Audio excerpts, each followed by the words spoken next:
जब तक जिया वर्कस्पेस पर वापस आई, उससे पहले लंच टाइम हो गया था। जिया माया के बुलाने पर भी कैफेटेरिया में नहीं आई।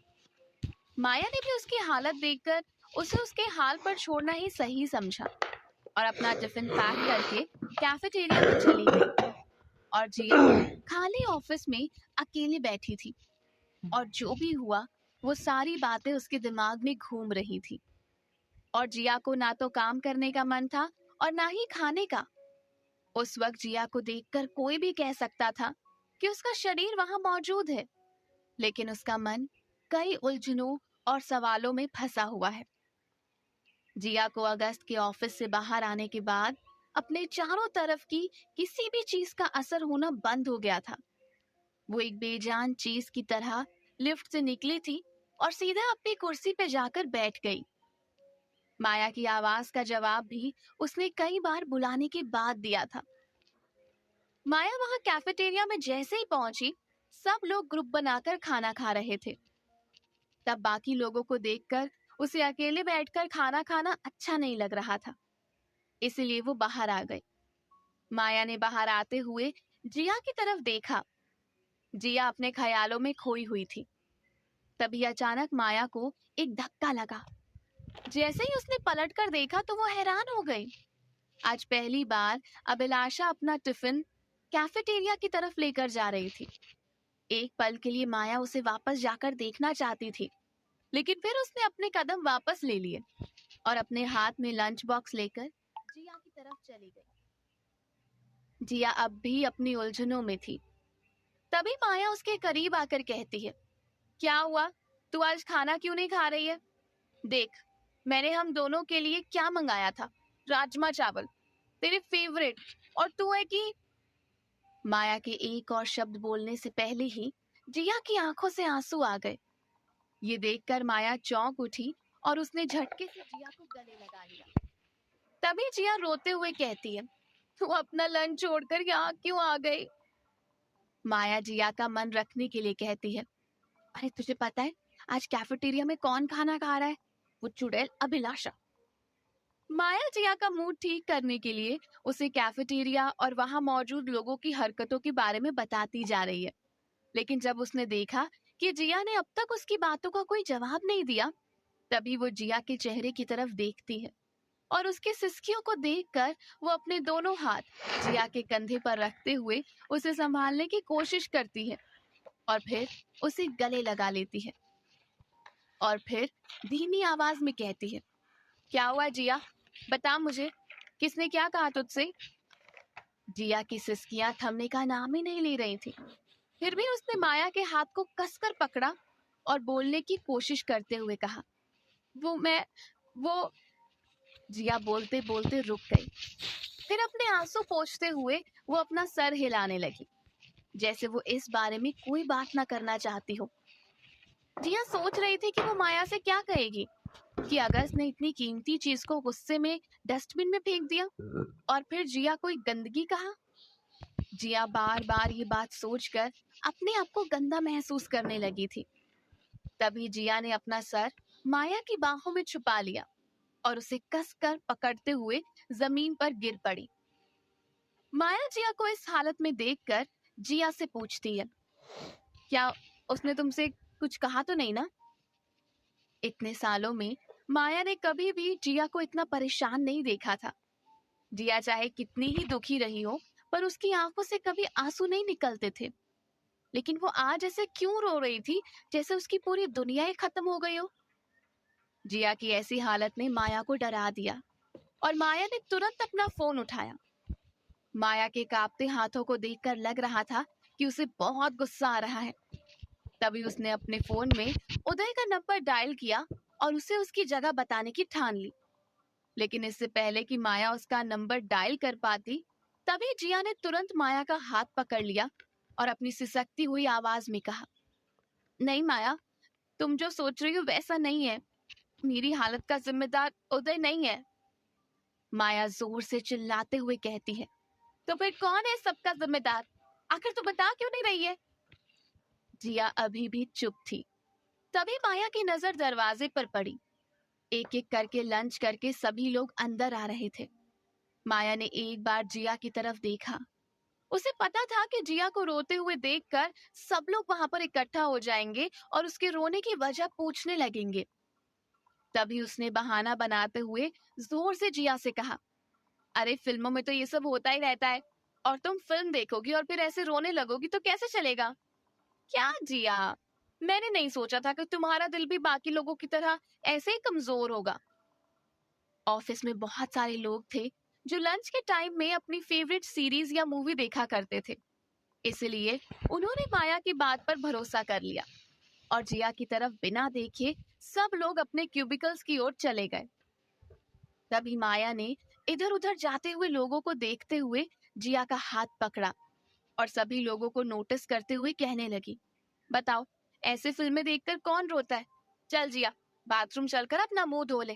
देख तूने अपना मेकअप भी कैसे अपने पूरे चेहरे पर फैला लिया है। इतना कहते ही माया जिया को बाथरूम में उठाकर ले गई। माया धीरे धीरे चलते हुए जिया को बाथरूम की तरफ ले जाने लगी। माया को पता था कि अगर उन्होंने अपनी चाल को तेज किया तो बाथरूम में लंच करने के बाद गई हुई लड़कियां अब भी वहीं होंगी।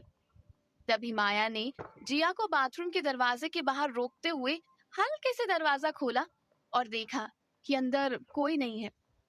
तभी जिया का हाथ पकड़कर वो उसे अंदर लेकर गई और उसके बालों को पीछे करते हुए कहने लगी, अब बता जिया, तुझे किसने क्या कहा? तभी जिया ने अपनी सिसकती आवाज में माया की बात का जवाब दिया, अगस्त। और एक शब्द बोलकर वो चुप हो गई और उसकी आंखों से फिर से आंसू गिरने लगे। माया जिया के मुंह से निकला हुआ शब्द सुनकर हैरान हो गई, क्योंकि उसने न जाने कितने लोगों के बारे में अपने दिमाग में सोचा था, लेकिन उनमें से एक भी नाम अगस्त का नहीं था। माया को समझ नहीं आ रहा था कि 2 दिन पहले जो इंसान जिया के लिए इतना कुछ कर रहा था, अचानक उसने ऐसा क्या कर दिया जिससे जिया अपने आंसू को रोक नहीं पा रही है। एक पल के लिए माया का दिमाग सुन्न पड़ गया और वो गौर से जिया की तरफ देखने लगी। फिर माया ने जिया के गालों पर हाथ लगाया और उसे गले से लगा लिया। इतने में जिया टूट गई और उसने माया को सब कुछ बता दिया कि कैसे अगस्त ने जिया के साथ उसके कैबिन में बिहेव किया था। माया की आंखें गुस्से से तमतमा रही थीं। जिया की बात खत्म होते ही माया कहती है, आखिर अगस्त अपने आप को समझता क्या है? उसने क्या सोचा है? वो पैसे वाला है, अमीर है, तो किसी के बारे में कुछ भी बोल देगा। उसे अपनी जुबान पर लगाम लगाकर रखनी चाहिए। भले ही हम उसके लिए काम करते हैं, पर इसका मतलब ये नहीं है कि हमारी जिंदगी में उसका हक हो गया। मन तो कर रहा कि अभी जाकर उसका मुंह तोड़ दूं। आखिर उसने ये सब किस हक से कहा? क्या लगता है वो तेरा? उससे अपने मुंह से गंदगी निकालने से पहले कम से कम इस बारे में सोचना चाहिए था। ये कहते हुए माया की आंखों से भी आंसू आ गए। तभी माया बाथरूम में रखा हुआ टिश्यू पेपर उठाकर जिया की आंखों से आंसू पोंछती है और उसका बिखरा हुआ मेकअप ठीक करते हुए कहती है, मुझे माफ कर देना। मुझे लग रहा था तू अकेली है, इसलिए मैं बार बार तुझे अगस्त के साथ दोस्ती बढ़ाने के लिए कह रही थी। मुझे नहीं पता था कि वो इतना घटिया इंसान निकलेगा। मैंने हमेशा सोचा कि वो एक अच्छा इंसान होगा, लेकिन मैं गलत थी। मुझे माफ कर दे और अपने दिमाग से सारी बातें निकाल देना। उसे पता है क्या है, गंदगी और बेदाग दामन का अंतर क्या होता है। तुझे उसकी बातों पर गौर करने की कोई जरूरत नहीं है। वैसे भी किसी को कोई फर्क नहीं पड़ता कि उसने तुझे क्या कहा। भूल जा इन सब बातों को। बेमतलब में अपने आप को दुख मत दे। तभी माया माहौल ठीक करने के लिए जिया की नाक दबाने लगती है और उससे कहती है, अब आगे की सोच और उसके साथ साथ अगस्त की सारी बातों को अपने दिमाग से निकाल दे। इतना कहते ही माया हंसने लगती है और जिया को आईने के सामने खड़ा करके कहती है, ऊपर देख, एक बार देख, अपनी शक्ल तूने रो रो करके खुद को पांडा बना दी है। अब बता, इसकी भरपाई कौन करेगा? सीरियसली, कैसी लग रही है? क्या तू भी एक बेकार इंसान की बातें सुनकर तूने अपने आप को क्या बना दिया? अपनी आंखों के ऊपर की सूजन देख, इतना मोटा तो आंटी तुझे खिला खिला कर भी नहीं कर पाई। तभी माया अपनी बात को जारी रखते हुए कहती है, ये सब छोड़, अभी बता कि तू आगे क्या करने वाली है। माया के मुंह से ये सब सुनने के बाद जिया अपने आंसू पोंछकर मुस्कुराने लगी। बड़ी मुश्किल से उसने रोना बंद किया था। फिर उसने माया के सवाल के बारे में सोचा और उसको जवाब देते हुए कहती है, अब करने के लिए बचा ही क्या है? मैंने फैसला कर लिया है। मैं ये जॉब छोड़ दूंगी और आज ही रिजाइन दे दूंगी। उसने जिस तरह से मेरे साथ बात की ना, उसकी कंपनी में काम करना मेरे लिए। जिया ने अपनी बात पूरी भी नहीं की थी कि उसकी आंखों से फिर एक बार आंसू छलक पड़े। जिया को फिर से रोता देखकर माया हिम्मत जुटाकर पूछती है, जिया मुझे समझ नहीं आ रहा, अगर अगस्त तुझे अच्छी तरह से नहीं जानता तो फिर उसने तेरे बारे में इस तरह की बातें क्यों की? तुम दोनों के बीच जो झगड़ा हुआ है, उसे देखकर ऐसा लग रहा है जैसे तुम दोनों किसी गहरे रिश्ते में थे, जैसे तुम दोनों एक दूसरे को काफी टाइम से जानते थे। मेरी बात को अदरवाइज मत लेना, मुझे जैसा महसूस हुआ वैसा मैं तुझसे कह रही हूँ। क्या अगस्त तुझे पहले से जानता था? जिया कुछ देर तक माया की बात को समझने की कोशिश करती है और फिर कहती है, नहीं माया, हम दोनों के बीच में कोई रिश्ता नहीं था और मुझे नहीं लगता कि अगस्त मुझे पहले से जानता है या फिर उसने मुझे कभी भी पहले देखा है। हो सकता है कि उसने मुझे किसी और जैसा समझ लिया हो, शायद इसीलिए वो मेरे साथ ऐसा बिहेव कर रहा है। खैर ये सब छोड़ो, मुझे तो जाना ही है। अब मैं फैसला ले चुकी हूँ, मैं यहाँ एक पल भी नहीं रुक सकती, चाहे ये नौकरी मेरे लिए कितनी इंपॉर्टेंट क्यों ना हो। मेरा यहाँ से चले जाना ही ठीक होगा। तभी माया एक और बार जिया से कहती है, और उदय को लेकर तूने क्या फैसला किया है? क्या तू उसे अब कभी नहीं मिलेगी? वैसे तो तूने सारी बातें क्लियर ही नहीं की थी, लेकिन फिर भी मैं तुझसे पूछ रही हूँ, क्या जिया अगस्त की कही हुई बातों को भुला पाएगी या फिर ये हादसा भी देखना चाहती? और मैंने ये बात उससे कह दी थी। तभी माया कहती है, लेकिन फिर अचानक माया एक शब्द कहकर ही रुक गई और उसकी नजर जिया के हाथ पर पड़ी। जिया ने अपने हाथ में एक सफेद रंग का पेपर बैग पकड़ा हुआ था। माया अपना सवाल भूलकर जिया से पूछती है, जिया ये तेरे हाथ में क्या है? जिया ने अपने हाथ में जो पेपर बैग पकड़ा था, उसके अंदर लवर्स हार्ट रखा हुआ था। जैसे ही अगस्त ने गुस्से में उस हाथ को डस्टबिन में फेंका, वैसे ही जिया ने उसे उठा लिया था। वहां जो उसकी हालत थी, उस वजह से वो टेबल पर रखना भूल गई। जिया को अचानक याद आया कि उसने कितनी बड़ी गलती कर दी है। वो मन ही मन खुद को कोसने लगी, पर उसने अपनी जुबान से एक भी शब्द नहीं निकाला। माया अब भी उसी क्यूरोसिटी के साथ उस पेपर बैग को देख रही थी। हालांकि माया को पता था कि इस तरह का शेप सिर्फ और सिर्फ कीमती ज्वेलरी बॉक्स का ही हो सकता है, और माया ने उस हार के बारे में भी जिया और आभा को बातें करते सुना था। तभी जिया ने बिना एक शब्द कहे वो पेपर का बैग माया को झटके से थमा दिया। माया ने सकपकाहट में जैसे ही बैग के अंदर रखा हुआ बॉक्स निकाल कर खोला, तो गुलाबी रंग के डायमंड से बने हुए हार को देखकर उसकी आंखें जम गईं, क्योंकि उसने अपनी आंखों से कभी इतनी सुंदर और आकर्षक ज्वेलरी नहीं देखी थी। तभी माया कहती है, ये बहुत खूबसूरत है जिया। तभी बाहर से दरवाजा खटखटाने की आवाज आती है और माया हैरानी से जिया की तरफ देखती है, और जिया नहीं चाहती थी कि कोई और उस हाथ को देखे, तो वो तुरंत उसके हाथ से वो हार लेकर उसे बंद करते हुए उसी पेपर बैग में डाल देती है। दरवाजे के बाहर खड़ी अभिलाषा एक बार और दरवाजा खटखटाती है और जोर जोर से कहती है, ये ऑफिस का बाथरूम है, घर का बेडरूम नहीं, निकलो बाहर। अंदर माया जिया से कहती है, ये आवाज अभिलाषा की है, अगर आज मैंने दरवाजा खोला तो जरूर मेरे हाथों एक खून हो जाएगा। इसे गुस्से के साथ माया झटके से दरवाजा खोलती है। अभिलाषा के अंदर कदम रखते ही जिया अपने हाथ में पकड़े हुए पेपर के बॉक्स को छुपाने की कोशिश करती है, और तभी जैसे ही उसकी नजर आईने की तरफ जाती है, वो अपनी आंखों के ऊपर का सूजा हुआ हिस्सा देखकर अपने चेहरे पर हाथ लगाते हुए ठंडे पानी का नल ऑन कर देती है और मुंह धोने लगती है। तभी उसे अपने पीछे खड़ी अभिलाषा नजर आती है।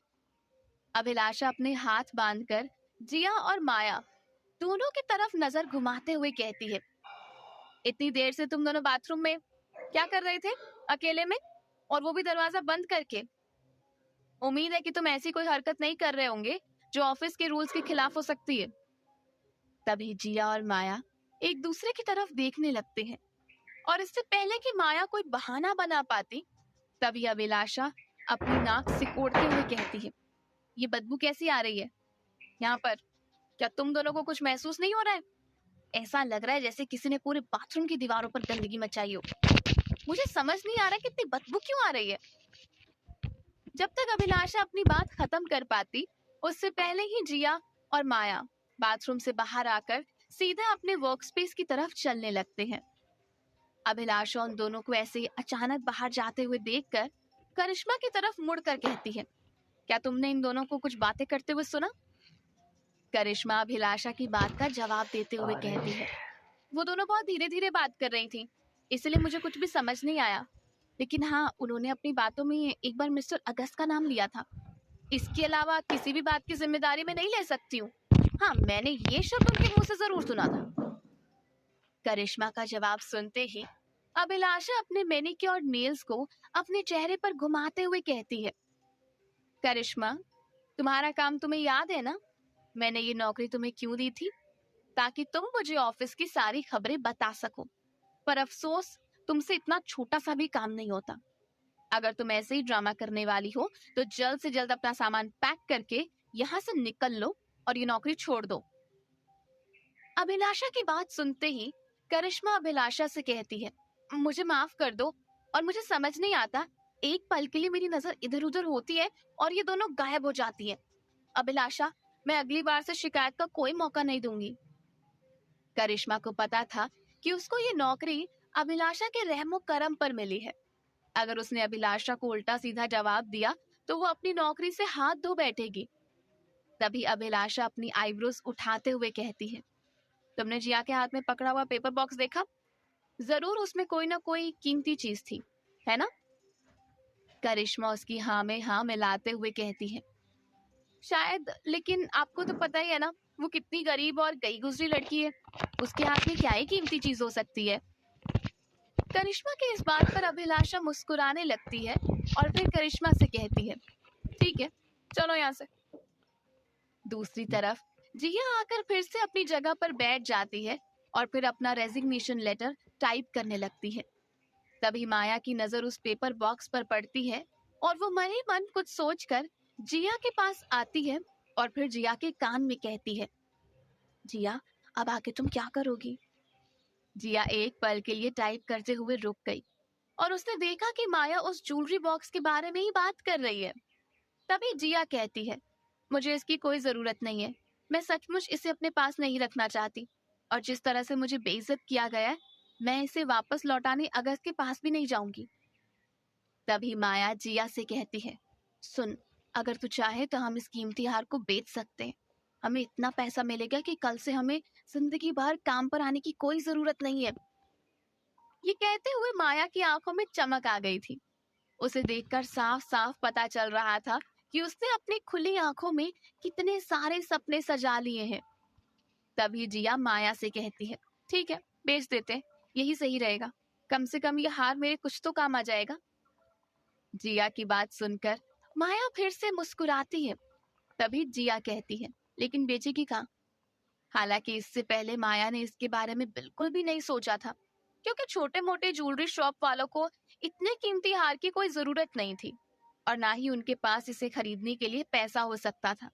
और रही बात अमीर लोगों की या बड़े ज्वेलर्स की, अगर जिया और माया इस बॉक्स को लेकर उनके पास गए तो शायद वो सबसे पहले इसके ओनर के बारे में पूछेंगे और अगर उन्हें पता नहीं चला तो फिर वो पुलिस को भी फोन कर सकते हैं, क्योंकि जिया और माया को देखकर कोई भी समझ लेगा कि वो दोनों इतना कीमती हार रखने के काबिल नहीं है। ये सब सोचते हुए माया के कंधे झुक गए और फिर वो जिया से कहती है, तू ठीक कह रही है, अमीर बनना इतना आसान नहीं है, फिर चाहे तुम्हारे पास कुबेर का खजाना ही क्यों ना हो।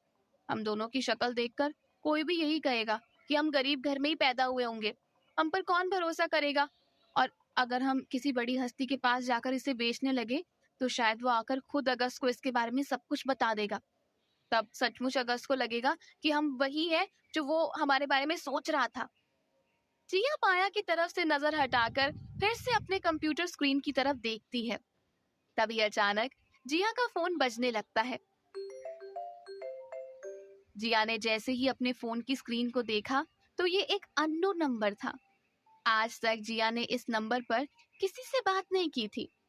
तभी जिया ने तुरंत आंसर बटन प्रेस किया और फोन अपने कान पर लगा लिया। एक अजनबी आदमी ने भारी आवाज में जिया से पूछा, हेलो, क्या मेरी बात जिया से हो सकती है? जिया उस आदमी की बात का जवाब देते हुए कहती है, जी हाँ, आपकी बात जिया से ही हो रही है। बताइए, मैं आपकी क्या मदद कर सकती हूँ? तभी वो आदमी जिया की बात का जवाब देते हुए कहता है, दरअसल कोई आपसे बात करना चाहता है। इतना कहते ही उस आदमी ने फोन आगे पकड़ा दिया। तभी जिया के कानों में उसकी मौसी की आवाज आई और मौसी ने कहा, बेटा, हम सफदरजंग हॉस्पिटल में हैं, जितना जल्दी हो सके यहाँ आ जाओ। इतना कहते ही जिया ने मौसी से पूछा, क्या हुआ मौसी, आप हॉस्पिटल में क्या कर रही हो? तभी मौसी जिया की बात का जवाब देते हुए कहती है, कल तुम्हारी माँ रात को बिस्तर से नीचे गिर गई थी। इतना कहते ही मौसी का फोन डिस्कनेक्ट हो गया। जिया और कुछ देर तक फोन पर चिल्लाती रही, लेकिन उसे कोई जवाब नहीं मिला। तभी वो अपनी कुर्सी से उठी और उसने माया की तरफ देखा। जिया की आंखों का डर देखकर माया भी घबरा गई थी। तभी जिया माया से कहती है, माँ हॉस्पिटल में एडमिट है, समझ नहीं आ रहा अचानक क्या हो गया। माया कहती है, चल अभी चलते हैं। दोनों अपना पर्स उठाकर ऑफिस से बाहर निकलते हैं। उस वक्त जिया और माया दोनों ने एक पल के लिए भी नहीं सोचा कि उन्हें जाने से पहले मैनेजर को इन्फॉर्म कर देना चाहिए, क्योंकि खबर ही इतनी बड़ी थी और जिया को समझ नहीं आ रहा था कि अचानक मौसी ने फोन क्यों डिस्कनेक्ट कर दिया। जिया के मन में कई सारे सवाल उठ रहे थे। तभी वो दोनों जैसे ही रोड पर पहुंचे, वहां एक भी टैक्सी नजर नहीं आ रही थी। अचानक जिया ने अपना टैक्सी ऐप ओपन किया और ड्राइवर को कॉल करने लगी। दिन का वक्त होने के कारण कोई भी रस्तोगी एंटरप्राइजेस के पास आने के लिए तैयार नहीं था। जिया सोच रही थी कि दिल्ली में लोगों को अर्जेंसी का मतलब भी समझ में नहीं आता। माया जिया के कंधों पर हाथ लगाते हुए कहती है, अगर मुझे पता होता तो मैं कार लेकर आती। प्लीज किसी को हमें मेट्रो स्टेशन तक तो छोड़ ही देना चाहिए। लेकिन तुझे तो पता ही है ना, यहाँ की सड़कों में किसी से लिफ्ट भी नहीं ले सकते। हालांकि जिया ने लिफ्ट लेने के बारे में एक पल भी नहीं सोचा था। तभी जिया कहती है, चल ऐसे रुकने से कोई फायदा नहीं है, 2 किलोमीटर की दूरी पर मेट्रो स्टेशन है, हमें चलकर ही चले जाना चाहिए। इतने में एक रिक्शा सामने से आता हुआ नजर आया। माया दौड़कर उस रिक्शा के सामने जाकर खड़ी हुई और रिक्शे वाले से हाथ जोड़कर कहने लगी, भैया बहुत इंपॉर्टेंट है, प्लीज हमें मेट्रो स्टेशन तक छोड़ दो, तुम डबल पैसे ले लेना। ये सुनते ही रिक्शे वाले ने दोनों को बैठा लिया और उन्हें मेट्रो स्टेशन पर छोड़कर कहने लगा, 200 रुपए हुए।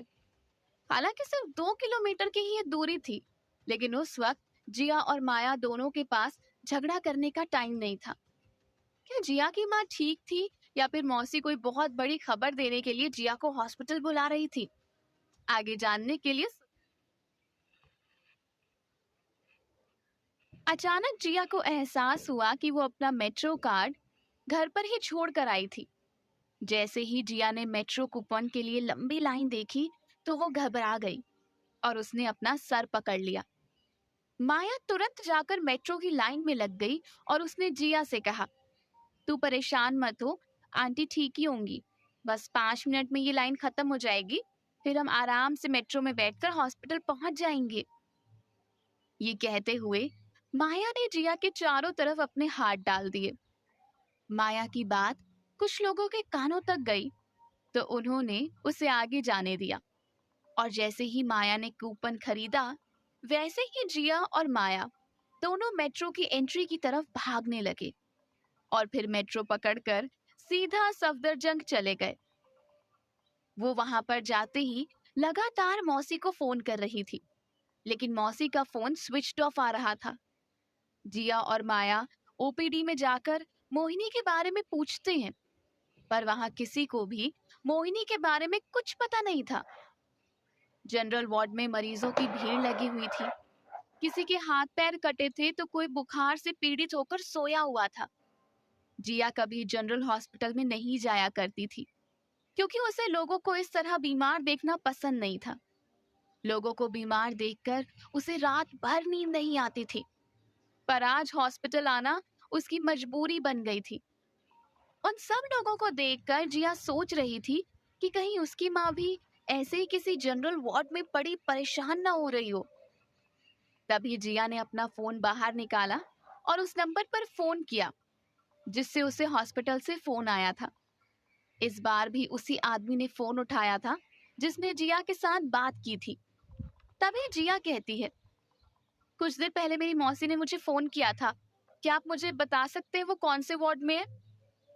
वो आदमी कहता है, आप 3rd फ्लोर पर आ जाइए। 3rd फ्लोर पर पहुंचते ही मौसी जिया का इंतजार कर रही थी। तभी मौसी जिया के साथ डॉक्टर के कैबिन में चली गई।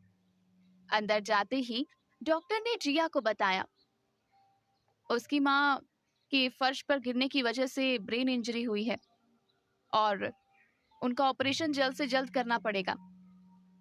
हालांकि डॉक्टर ने ये सब बातें बहुत नॉर्मली कही थी, लेकिन जिया को पता था कि इस वक्त उसकी माँ का एक और ऑपरेशन उसके लिए कितना खतरनाक हो सकता है, क्योंकि अभी अभी वो अपना रेजिग्नेशन लेटर टाइप करके आई थी और अगली जॉब के बारे में उसे कोई अंदाजा नहीं था। डॉक्टर ने कहा, आप कुछ फॉर्मेलिटीज पूरी कर दीजिए ताकि हम उन्हें ऑपरेशन थिएटर की तरफ ले जा सकें। ये सुनते ही माया काउंटर पर चली गई और एक मिनिमम अमाउंट काउंटर पे करके उसने जिया के हाथों में एक फॉर्म पकड़ा दिया। जिया ने कॉन्सेंट फॉर्म पर साइन किया और वो वहीं बेंच पर बैठ गई। तभी अंदर से नर्स मोहिनी को ऑपरेशन थिएटर में ले जाने के लिए तैयार कर रही थी। जिया के चेहरे पर डर था और उसकी आंखों से आंसू बह रहे थे। तभी माया जिया को समझाते हुए कहती है, देख जिया, अगर तूने हिम्मत नहीं बांधी तो आंटी पूरी तरह से टूट जाएंगी। डॉक्टर उन्हें ऑपरेशन थिएटर की तरफ ले जाने वाले हैं, उससे पहले अपना चेहरा ठीक कर ले ताकि आंटी को तुझे देखकर हिम्मत आए। जिया को माया की बात ठीक लगी और उसने अपने आंसू पोंछे और खुद को अपनी माँ के पास जाने के लिए तैयार किया। तभी माया और जिया दोनों उठकर मोहिनी के पास गए। मोहिनी पहले से ही वहां पर बैठी हुई थी। अंदर जाकर जैसे ही जिया की नजर मोहिनी के माथे पर पड़ी तो उसका दिल जोरों से धड़कने लगा, क्योंकि मोहिनी के माथे पर अब भी खून की कुछ बूंदें लगी हुई थी। जिया ने अपनी माँ के सर पर हाथ घुमाया और कहा, माँ, आप बहुत हिम्मत वाली हो। आपने बहुत सारी लड़ाइयाँ अपनी जिंदगी में लड़ी हैं, आप इसे भी पार कर लोगे। इतना कहते ही नर्स ने मोहिनी को स्ट्रेचर पर रखा और ऑपरेशन थिएटर की तरफ लेकर चले गए। बाहर जिया और मौसी मोहिनी का ऑपरेशन होने का इंतजार कर रहे थे। तभी माया मौसी से पूछती है, ये सब कैसे हो गया मौसी? मौसी माया की बात का जवाब देते हुए कहती है, बेटा, सुबह तो हम दोनों आराम से उठे थे, एक साथ चाय पी थी। फिर मोहिनी ने कहा कि बाजार से सब्जी लेते वक्त आज वो भी मेरे साथ आएगी। फिर हम दोनों बाजार चले गए। वापस आने के बाद वो थकावट महसूस कर रही थी, इसलिए मैं उसे उसके रूम पर छोड़कर आ गई। सुबह मैं कूड़ा फेंकना भूल गई थी। फिर जैसे ही मैं कूड़ा फेंकने के बाद वापस लौट कर आई तो मैंने देखा कि दरवाजा पूरी तरह से खुला हुआ था और मोहिनी जमीन पर पड़ी थी। उसके माथे से खून टपक रहा था। जिया अचानक मौसी से पूछती है, क्या आप बाहर जाने से पहले दरवाजा बंद करके गई थी? मौसी जिया की बात का जवाब देते हुए कहती है, हाँ बेटा, मैं हमेशा ही दरवाजा बंद करके जाती थी। इस बार भी गई थी, लेकिन जब मैं आई तो दरवाजा खुला हुआ था। इन सब बातों पर ध्यान देने के लिए मेरे पास टाइम नहीं था, क्योंकि मोहिनी की हालत बहुत खराब थी। मैंने तुरंत एम्बुलेंस बुला ली, मुझे अपना फोन भी नहीं मिल रहा था। जिया पूछती है, इसके अलावा भी कुछ अलग सी चीजें हुई थी क्या? मौसी रोते हुए कहती है, बेटा, गलती मेरी ही है। वैसे तो दिन में कचरा फेंक कर मैं बहुत जल्दी ही आ जाती थी, लेकिन आज क्या हुआ था कि मुझे एक आदमी ने पता पूछने के लिए ज्यादा देर तक बाहर रोक लिया और मुझे 10-15 मिनट का टाइम लग गया। जिया कहती है, मौसी इसके अलावा? मौसी कहती है, इसके अलावा घर का ताला भी टूटा हुआ था, बाकी अंदर मैंने ध्यान नहीं दिया। जिया के सवालों पर गौर करते हुए मौसी कहती है, जिया, क्या तुझे ऐसा लग रहा है कि ये सब किसी का किया धरा है? जिया कहती है, पता नहीं मौसी, पर अगर आप दरवाजा बंद करके गई थी तो माँ ने दरवाजा नहीं खोला होगा, बस यही सोच रही हूँ। लगभग 2 से 3 घंटे गुजर गए थे, लेकिन अभी भी मोहिनी का ऑपरेशन चल रहा था। समय की सुई के साथ साथ जिया और मौसी की टेंशन भी बढ़ती जा रही थी।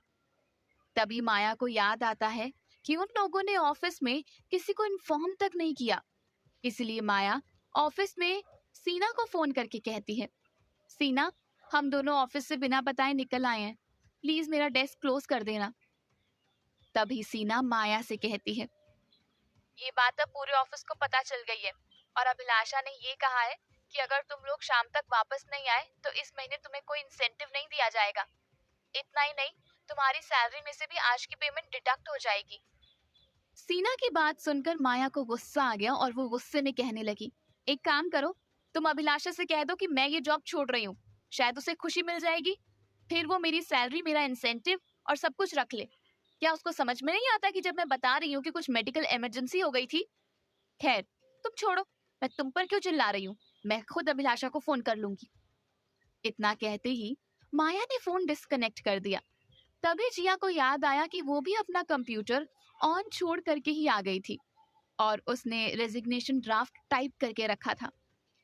तभी जिया माया से कहती है, माया, क्या तू एक बार और सीना को फोन करके बोल सकती है कि वो मेरा कंप्यूटर बंद कर दे? माया हाँ में सर हिलाती है। दूसरी तरफ ऑफिस में जिया के टेबल पर चीजें बिखरी हुई देखकर करिश्मा ने अपने कदम टेबल की तरफ बढ़ाए और देखा कि जिया ने कंप्यूटर पर अपना रेजिग्नेशन लेटर टाइप किया हुआ था। तभी अचानक वो अभिलाषा को बुलाकर रेजिग्नेशन लेटर दिखाती है और अभिलाषा जिया का वो रेजिग्नेशन लेटर प्रिंट करके उस पर साइन कर देती है और सीईओ के ऑफिस में भिजवा देती है। उसके बाद अभिलाषा करिश्मा से अपने कैबिन में मिलने के लिए कहती है। करिश्मा सोच रही थी कि आज उसने बहुत अच्छा काम किया, इसलिए अभिलाषा उसे शाबाशी देगी। इसलिए खुश होकर वो लिफ्ट के अंदर गई और उसने 6th फ्लोर का बटन दबाया। बाहर आते ही उसने देखा कि अभिलाषा ने अपने कैबिन में वाइन का बोतल खोलकर 2 ग्लास में वाइन डाली थी। तभी अभिलाषा मुस्कुराते हुए करिश्मा से कहती है, आज तूने जो काम किया है ना, उसके लिए तो शाबाशी बनती है। आओ बैठो, घबराओ मत। करिश्मा कहती है, अभिलाषा मैं ड्रिंक नहीं करती। अभिलाषा गुस्से से करिश्मा की तरफ देखती है और फिर वाइन का एक सिप लेते हुए कहती है, कोई बात नहीं, आज खुशी का दिन है, मैं तुझे कुछ नहीं कहूंगी। मैं कब से इस दिन का इंतजार कर रही थी। आखिरकार उस चुड़ैल को ये ऑफिस छोड़ना ही पड़ा। Thanks to you. करिश्मा कहती है, अभिलाषा, मुझे इसके बदले में क्या मिलेगा? अभिलाषा कहती है, तुम्हें ये जॉब छोड़कर जाने की जरूरत नहीं है, अब तुम जब तक चाहो यहाँ पर काम कर सकती हो। करिश्मा मन ही मन सोच रही थी कि ये किस तरीके का इनाम है, पर वो अभिलाषा से जुबान नहीं लड़ाना चाहती थी, इसलिए उसने अभिलाषा को धन्यवाद कहा और उसके कैबिन से बाहर आ गई। दूसरी तरफ अगस्त के ऑफिस में सन्नाटा छाया हुआ था। तभी अधीर जिया का रेजिग्नेशन लेटर देखकर अगस्त के कैबिन पर नजर डालता है और अंदर जाकर अगस्त के सामने जिया का रेजिग्नेशन लेटर रखते हुए कहता है, कॉन्ग्रेचुलेशंस भाई, आपने जो चाहा था वो हो गया। आखिरकार जिया ने ये जॉब छोड़ ही दी। भले ही अधीर ने सिंपल शब्दों का इस्तेमाल किया था, लेकिन उसके शब्दों में शिकायत साफ नजर आ रही थी। साथ ही उसे इस बात से नाराजगी भी थी कि अगस्त ने बिना सोचे समझे जिया को बुरा भला कह दिया और जिया को इस जॉब को छोड़ने के लिए मजबूर होना पड़ा। अगस्त की आंखों में गुस्सा था। उसने अधीर से इस तरह की बातों की उम्मीद नहीं की थी। तभी अगस्त गुस्से के साथ कहता है, अगर तुम्हें यही सब कहना था तो अब तुम इस कमरे से बाहर जा सकते हो। अधीर कहता है, मुझे बाहर भेजने से कुछ बदलेगा नहीं, सब कुछ वैसा का वैसा ही रहेगा। आपको इस बात के बारे में सोचना चाहिए। आखिरकार दिल्ली के सबसे अमीर, दिल्ली ही क्या, हमारे देश के टॉप 10 अमीरों में जाने जाने वाले अगस्त रस्तोगी को एक लड़की ने रिजेक्ट कर दिया। ये सुनते ही अगस्त का गुस्सा 7वें आसमान पर पहुंच गया और वो उठ खड़ा हुआ। उसने अपना हाथ टेबल पर दे मारा, पर अधीर को आज पहली बार अगस्त की इस हरकत से कोई फर्क नहीं पड़ा। तभी अधीर ने फिर से अगस्त की आंखों में आंखें डालकर कहा, मैंने आज तक वो सब कुछ किया जो आपने मुझे करने के लिए कहा। मैंने कभी आपसे सवाल नहीं पूछा, लेकिन आपके इस डिसीजन में मैं आपका साथ नहीं दे सकता। भले ही आपको लग रहा हो कि आप बिल्कुल सही हैं, लेकिन ये आपकी जिंदगी की सबसे बड़ी भूल है। इतना कहकर अधीर ने जिया की रेजिग्नेशन लेटर के ऊपर पेन रख दी और जाते जाते अगस्त से कहा, अब सब कुछ खत्म हो चुका है, बस एक साइन कर दीजिए, फिर आपको और ज्यादा सुकून मिल जाएगा। क्या अगस्त को अपनी गलती का एहसास होगा? जैसे ही अधीर दरवाजे के पास पहुंचा था, तभी अगस्त ने उसे पलट कर कहा, आखिर तुम मुझसे क्या चाहते हो? अधीर कहता है, मैं आपसे क्या चाह सकता हूँ? आप खुद सोच लीजिए, आप हमारे देश में चुनिंदा अमीरों में से गिने जाते हैं। आपको एक लड़की रेजिग्नेशन लेटर देकर चली गई, बताइए आपकी क्या इज्जत रही? अगस्त का गुस्सा उसकी आंखों पर चढ़ गया था। उसकी आंखें गुस्से से लाल होने लगी थी। तभी अधीर अगस्त की तरफ देखता है और उससे कहता है, मुझे समझ में नहीं आता, आप इतनी बड़ी कंपनी को चला रहे हैं, उसके बाद आप ऐसा कैसे कर सकते हैं? आपको नहीं लगता कि आपकी इस एक एक्शन की वजह से एक लड़की आपके चेहरे पर मना करके चली गई?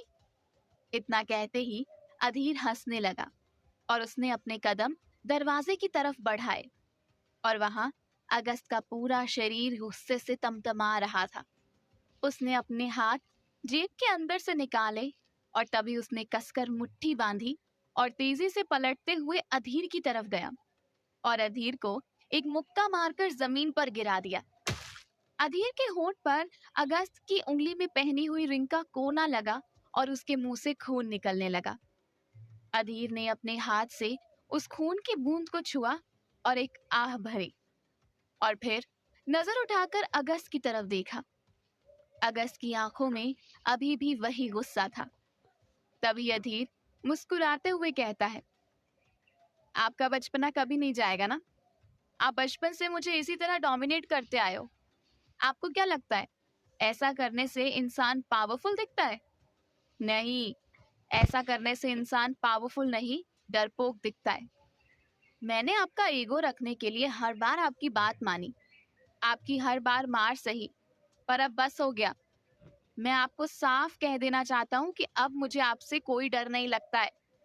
सच कहूँ तो कभी नहीं लगता था, बस आप पर तरस आता था। तभी अगस्त ने अधीर के सामने घुटने टेके और एक और मुक्का उसके मुंह पर जड़ दिया। फिर एक गंभीर आवाज में कहा, डरते नहीं हो तो हाथ उठाओ। अधीर बचपन से कभी भी अगस्त के साथ मारपीट में नहीं जीत पाया था। उसे पता था कि शारीरिक रूप से अगस्त उससे बहुत ताकतवर है, पर इस बार अधीर के मन में लड़ने की कोई इच्छा नहीं थी। हालांकि अधीर और अगस्त के बीच में सालों से कोई लड़ाई नहीं हुई थी, लेकिन आज ऐसा लग रहा था जैसे अधीर ने अपने अंदर का जमा हुआ सारा गुस्सा निकालने से पहले एक बार भी नहीं सोचा। तभी अधीर फिर से मुस्कुराते हुए कहता है, कम ऑन भाई, ये सब बचपन में होता है, आओ देखते हैं किसमें कितना दम है। अब हम बड़े हो चुके हैं, अब इन सब चीजों का कोई मतलब नहीं है। वैसे आपको अपनी तसल्ली के लिए मेरे होठ के दूसरे कोने से भी खून निकालना है तो निकाल लो, मुझे कोई फर्क नहीं पड़ेगा। ये सुनते ही अगस्त ने अपनी मुट्ठी बांध ली और झटके से उठ खड़ा हुआ। फिर पीठ दिखाकर खिड़की के पास चला गया। अधीर ने भी कुर्सी का सहारा लेकर खड़े होने की कोशिश की। हालांकि झटके से गिरने के कारण उसके पैर में हल्की फुल्की मोच आ गई थी, इसीलिए वो खड़ा नहीं हो पा रहा था। तभी अधीर जाते जाते अगस्त से कहता है, आप प्यार में इतना अंधे हो गए हो कि आपको ये भी नजर नहीं आता कि कौन इंसान किसके साथ किस वजह से कहाँ जा रहा है। आपकी इंफॉर्मेशन के लिए बता दूं, जय और जिया का ब्रेकअप हो गया। वैसे सच कहूं तो उनके बीच में कुछ था ही नहीं, क्योंकि जय गे है। ये सुनते ही अगस्त के होश उड़ गए और अधीर अपना पैर लचकाते हुए बाहर चला गया। फिर अगस्त ने टेढ़ी नजर करके अधीर की तरफ देखा। उसको पैर लचकाते देखकर अगस्त ने शर्मिंदगी से अपनी नजरें झुका ली और बाथरूम की तरफ चला गया। अंदर जाते ही अगस्त ने खुद को आईने में देखा। पहली बार उसे खुद पर तरस आ रहा था। हालांकि आज तक अगस्त के मन में कई सवाल घूमते आए थे, पर आज उन सवालों की वजह वो खुद था। अगस्त सोच रहा था, क्या जिया मुझसे इतनी नफरत करती है कि वो एक गे को डेट करने के लिए तैयार हो गई? लेकिन मुझसे इतनी नफरत क्यों? आखिर मैंने ऐसा क्या किया था उसके साथ? मैंने कभी सोचा भी नहीं था कि मैं एक ऐसी लड़की के प्यार में पड़ जाऊंगा जो मुझे देखना तक पसंद नहीं करती। अगस्त ने अपने दोनों हाथ टिका दिए और आईने में नजर उठाकर वो अपने चेहरे को देखता है। दूसरी तरफ जिया और मौसी माया के साथ अब भी ऑपरेशन थिएटर के बाहर इंतजार कर रहे हैं, लेकिन ऑपरेशन थिएटर से अब तक कोई बाहर नहीं आया। गुजरते टाइम के साथ साथ उनके दिल की धड़कनें भी तेज होती जा रही थी। तभी माया जिया से कहती है, जिया कुछ देर बैठ जा, नहीं तो चल चल कर थक जाएगी।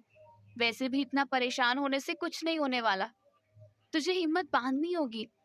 और जब डॉक्टर ने बोला है कि वो आंटी का पूरा ध्यान रख रहे हैं, तो उन पर भरोसा करना हमारी जिम्मेदारी बनती है। जिया माया की बात सुनकर उसकी तरफ देखती है और बेंच पर बैठते हुए कहती है, क्या ऑफिस में किसी से तेरी बात हुई, क्योंकि हम किसी को इन्फॉर्म नहीं कर पाए? माया कहती है, मैंने कई बार अभिलाषा को फोन लगाने की कोशिश की, लेकिन अभिलाषा ने मेरा फोन नहीं उठाया। मुझे लगता है वो हम दोनों को ऑफिस से निकालने की प्लानिंग बना रही है, और कुछ नहीं। फिर उसके ऐसा करने से कोई फर्क नहीं पड़ने वाला। जो भी वो करती है ना, उसे करने देते हैं। एक बार आंटी ठीक हो जाए, फिर हम लोग अपने लिए अपने हिसाब का काम ढूंढ लेंगे। जिया मुस्कुराते हुए माया के हाथ पर हाथ रखती है और हाँ में सर हिलाती है। तभी मौसी कहती है, अभी सबसे ज्यादा जरूरी ये है कि मोहिनी ठीक होकर बाहर निकल जाए, बाकी सारी चीजें तो हो ही जाएंगी। जिया तू परेशान मत हो, अगर पैसे की कमी पड़ी तो मेरे पास भी कुछ सेविंग्स रखी हुई हैं, मैं अपनी एक एफडी तोड़ दूंगी, तू टेंशन मत ले। मौसी की बात को सुनकर जिया तुरंत मौसी के बगल में जाकर बैठ जाती है और उन्हें गले लगा लेती है। दूसरी तरफ अगस्त अब भी बाथरूम के कोने में खड़ा अपने बारे में सोच रहा था कि उसने सोचा इस बार वो जिया को अपनी जिंदगी से बाहर निकाल देगा, लेकिन ऐसा नहीं हुआ। अधीर की बातों ने उसके अंदर के प्यार को फिर से जगा दिया और उसे महसूस हुआ कि उसको जिया की कितनी जरूरत है। हालांकि एक तरफ उसे शर्मिंदगी महसूस हो रही थी, क्योंकि उसने अधीर के साथ अब तक अच्छा व्यवहार नहीं किया था और उसने सोचा भी नहीं था कि अधीर अपने मन में इतनी सारी बातों को लेकर चल रहा है। आज कहीं ना कहीं जिया की आड़ में उसने भी अपने दिल की भड़ास निकालनी थी। तभी अगस्त अपने हाथ की तरफ देखने लगा। जिस हाथ से उसने अधीर को मारा था, उसने वही हाथ दीवार पर दे मारा और उसके हाथ से खून की बूंद गिरने लगी। अगस्त अपनी चोट खाए हाथ की परवाह किए बिना बाथरूम से बाहर चला गया। वो मन ही मन सोच रहा था कि जिया को ढूंढने इस वक्त वो कहाँ जा सकता है, क्योंकि जिया के ऑफिस से जाने के बाद उसने जिया के बारे में कोई भी जानकारी रखने की कोशिश नहीं की थी। दूसरी तरफ हॉस्पिटल में ऑपरेशन थिएटर की लाइट बंद होती है और दरवाजा खुलता है। जिया और मौसी तुरंत ऑपरेशन थिएटर की तरफ दौड़ पड़ते हैं। माया भी उनके पीछे पीछे थी। डॉक्टर और नर्स भी अपना एप्रिन उतारते हुए बाहर आते हैं। डॉक्टर के एप्रिन में कुछ खून की बूंदें नजर आ रही थी, जिसे देखकर जिया डर जाती है और डॉक्टर की नजर जिया के चेहरे पर पड़ती है। तभी डॉक्टर कहता है, परेशान होने की जरूरत नहीं है, ऑपरेशन सक्सेसफुल था।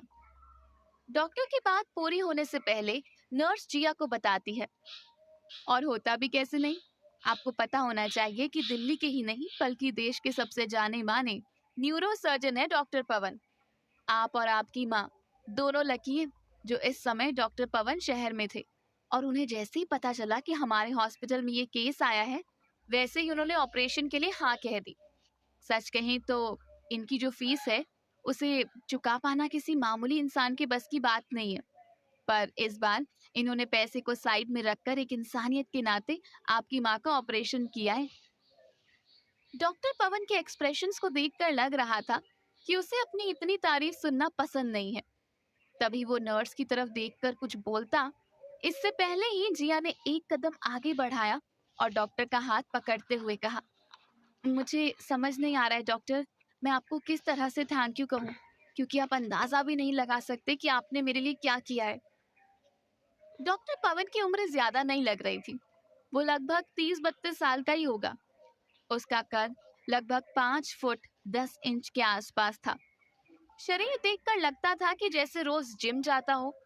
सीधे शब्दों में कहें तो डॉक्टर पवन बाकी डॉक्टर्स की तरह नॉर्मल नजर ना आकर एक हैंडसम एक्टर की तरह दिखता था। उसके चेहरे पर कोई दाग नहीं था। स्किन को देखकर ऐसा लग रहा था जैसे किसी महंगी क्रीम से अच्छी तरह चेहरे का मेकअप किया गया हो। इतना ही नहीं, डॉक्टर पवन के हाथ एक लड़की के हाथ की तरह मुलायम थे। चेहरे और हाथों की त्वचा में ज्यादा अंतर नहीं था। तभी डॉक्टर पवन ने अपने हाथ की तरफ देखते हुए नजर उठाकर जिया की तरफ देखा। जिया ने अब भी डॉक्टर पवन का हाथ पकड़ा हुआ था और उसके चेहरे की मुस्कुराहट से साफ पता चल रहा था कि वो इस वक्त कितनी खुश थी। तभी डॉक्टर पवन अपना हाथ जेंटली पीछे लेते हुए जिया से कहता है, इसमें मेरा कुछ नहीं है। ये तो आपकी और आपकी माँ की किस्मत अच्छी थी, इसलिए मुझे ये मौका मिल गया। वैसे उन्हें आईसीयू में शिफ्ट किया जाएगा और आप लोग होश आने के बाद ही उनसे मिलने जाना। अगर उससे पहले आपने उनके पास जाकर कोई भी बातचीत की तो उनके दिमाग में असर पड़ सकता है। साथ ही हमें भी होश आने के बाद उनको एग्जामिन करना होगा। जिया के चेहरे पर एक बड़ी सी मुस्कुराहट थी। तभी माया और मौसी की तरफ उसने देखा। मौसी की आंखों में आंसू थे और माया मोहिनी के बारे में जानकर खुश थी।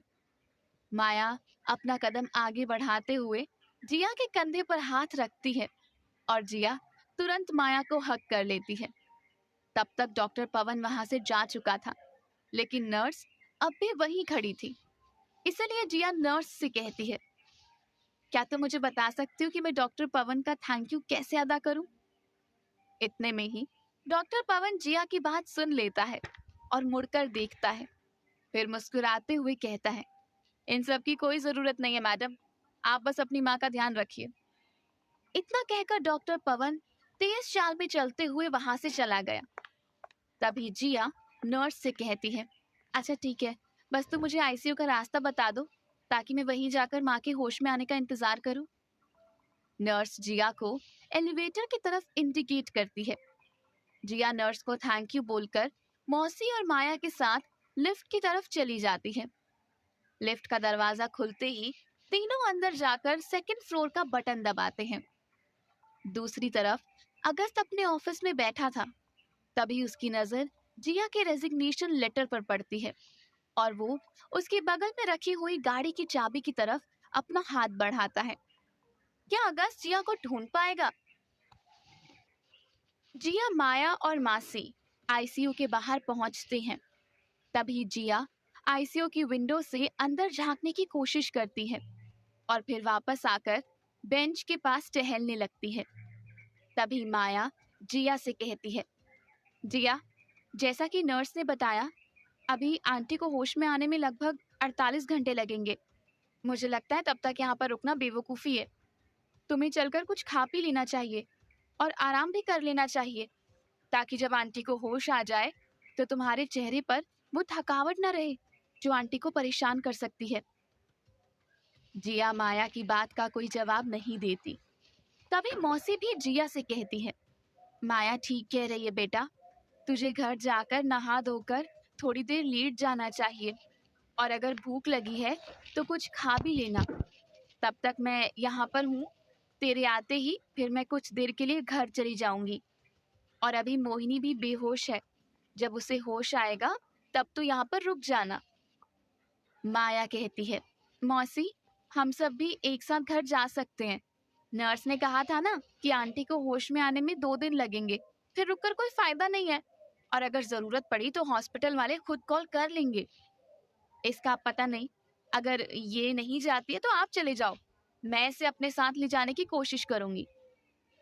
तभी जिया कहती है, हाँ मौसी, आप चले जाओ, मुझे माँ को छोड़ने का मन नहीं कर रहा। कुछ देर यहीं पर बेंच पर लेट जाऊंगी,